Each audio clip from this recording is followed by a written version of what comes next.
And in breaking news, Mr. Meeseeks for Ed Herman canceled due to COVID-19 in the 11th hour. This is Jake with Armchair MMA, and let's get into our sponsor. Oh, I don't know. Hey, dude. I got some Bud Light minis. You know what? Yeah. I'll fucking have one. Thanks, brah. You know, all my life, my dad called me a pussy. And I really looked up to him. Bernie fucking bros! Brought out the mini. Man, I feel like I'm like a fucking man. Cheers to that. Bud Light Mini. Not meant for big hands. Alright guys, in UFC Brunson versus Shahbazyan, I gotta tell you, Edmund Shahbazyan is the truth. Like when I say that, you know, I don't say it a lot. I don't sign off on guys that are 22 years old very often, but we don't get talent that's 22 years old and at this level very often as well. I mean, this guy is on track to be an Israel Adesanya. He's on track to be a John Jones, separate of DUIs and dick pills, obviously. But the talent that he has at such a green age, I mean, 10 years removed from his prime. Like, generally, when you hear a guy 10 years removed from his prime, you're hearing of, you know, a Randy Couture, you know, on the other side, where it's an anomaly. This guy is just a green or a blue chip prospect. He's very green. Frankly, I don't think he has a lot of pressure going into this fight. There's not a lot of eyes on it. I asked a lot of my buddies. They didn't even know there was a fight tonight, and it's like, dude, this guy's the truth. You need to watch it. He's not the type of dude that does something super sexy. Although, you know, what he did to Brad Tavares, where he framed off with the jab and then that sneaky kick off the side, it looked very Wonder Boy-esque. And, I mean, you know, when you're in the company and the talks of Stephen Wonder Boy, you know, Israel Adesanya's, John Jones, that's good company to be in. Derek Brunson, let's call a spade a spade. At the end of the day, he's a journeyman. Just like Paul Felder's a journeyman in 155, and just like George Masvidal's a journeyman at 170. When you separate, you know, like let's say, oh yeah, but he beat Lyoto Machida. Well, Lyoto Machida's aging out, now in Bellator, doing all right for himself.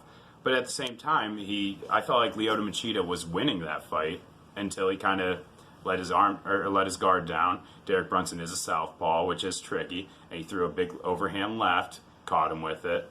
I don't think there's anything to sign off on other than, you know, like the most impressive thing of Derek Brunson is that he has 100% takedown defense, and he's probably had, I don't know, 14, 15 fights in the UFC. Super impressive, especially when you're fighting guys like Jacare Silva.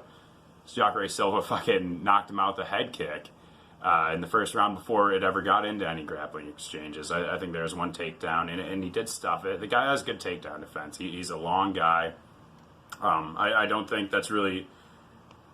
Unless Derek Brunson's playing a very smart game plan, which, frankly, I don't see a lot. I mean, when you're rushing in head first against Robert Whittaker, it's not the smartest game plan, you know, against guys that are really sharp counterpunchers. And that's what I kind of see with Edmund Shahbazyan.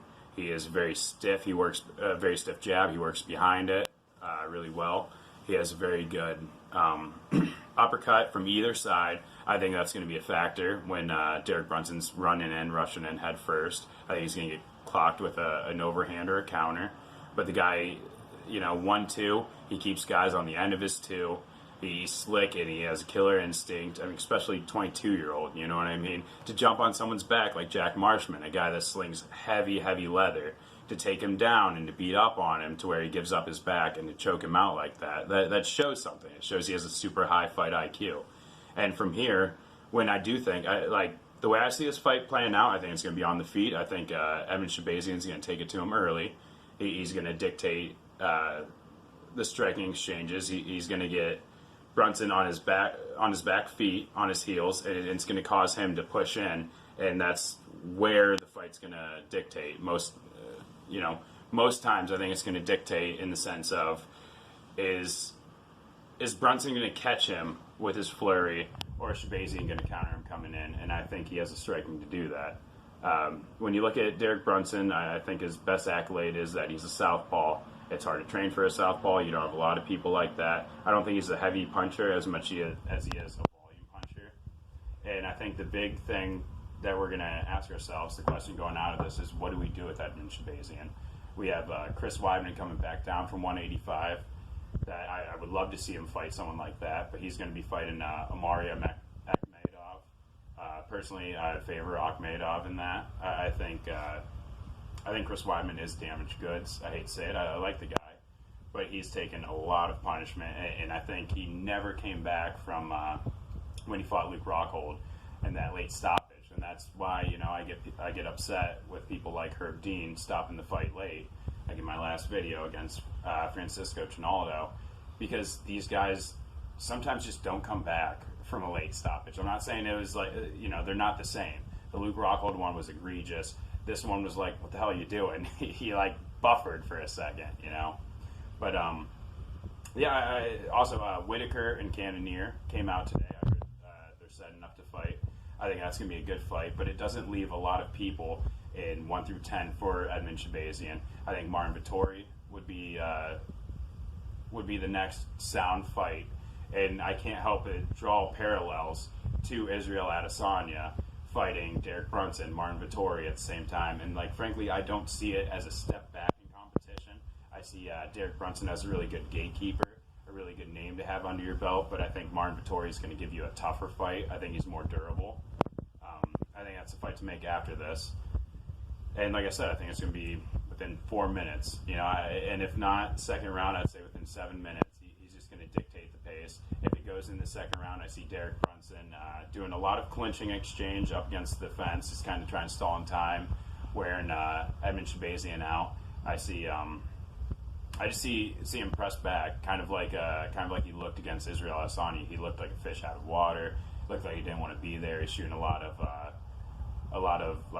diving takedowns, and to his credit, he was getting in on the legs of Israel Adesanya.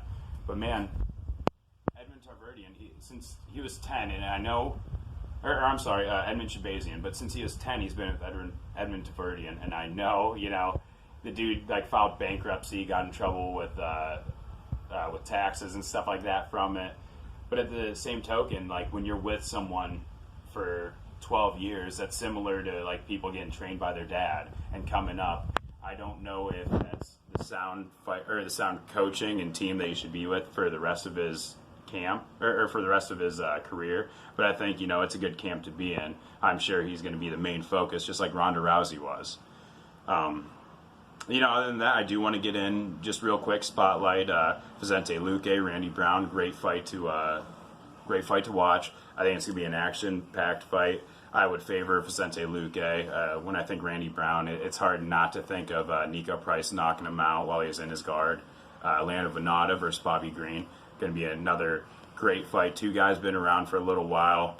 Lando Venata, man, you get two tails with him. You get the guy that looked like a world beater against Tony Ferguson, and then you get the guy that's getting finished by or just soundly beat in decisions against guys he has no